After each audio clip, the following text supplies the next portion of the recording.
ça s'est passé là. Donc ici, un véhicule qui a été cassé au niveau des vitres.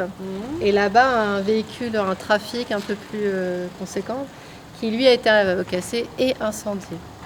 Sur le plateau de la justice à Épinal, les traces ont disparu, mais dans la nuit de dimanche à lundi, sur ce parking réservé à la protection judiciaire de la jeunesse et à une association, l'AFSEA, des voitures ont été la cible des émeutiers. Sur ce même quartier, des ambulances ont été caillassées près de l'hôpital. La chaufferie bois a fait l'objet d'une tentative d'incendie et 70 policiers et gendarmes ont été pris à partie par des tirs de cocktails Molotov. Les responsables de la PJJ en sont certains. Ils étaient visés, mais ils ont aussi constaté la réaction d'habitants intervenus pour limiter les dégâts. Ce qui a été notable effectivement, c'est quand on est arrivé le lendemain et que avec ma collègue, qu'on a vu la présence des policiers, on a su qu'ils avaient été contactés effectivement par le voisinage, qui est intervenu ce voisinage dans la nuit pour faire fuir le groupe, mais surtout pour éteindre les 2 incendies sur les 2 véhicules.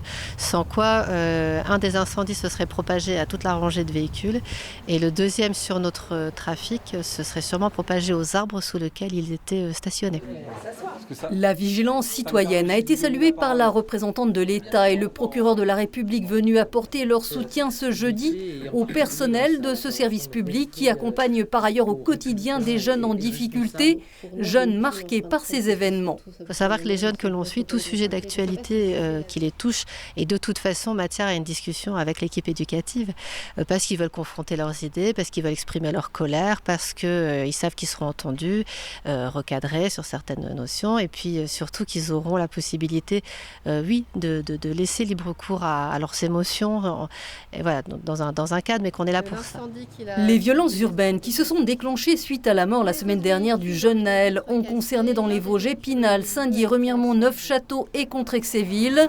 Mais elles auront été moins importantes que dans d'autres départements. Alors comment l'expliquer ? Nos forces de l'ordre sont intervenues extrêmement tôt, extrêmement rapidement, dès le mercredi soir, hein, quand il a commencé à y avoir quelques feux de poubelle. Donc interpellation très tôt qui finalement portent leur effet sur la nuit. Des interventions massives aussi, parce qu'il y a eu un travail fait avec police et gendarmerie qui se sont associés, donc permettant de doubler par moment les effectifs présents. Un gros travail avec les polices municipales aussi, hein, qui eux aussi se sont mis à travailler de nuit, donc le tout étant articulé, une forte présence et une forte présence dissuasive. Les enquêtes se poursuivent pour identifier les auteurs. À Saint-Dié, 4 jeunes majeurs non connus de la justice ont été interpellés et seront convoqués en septembre au tribunal.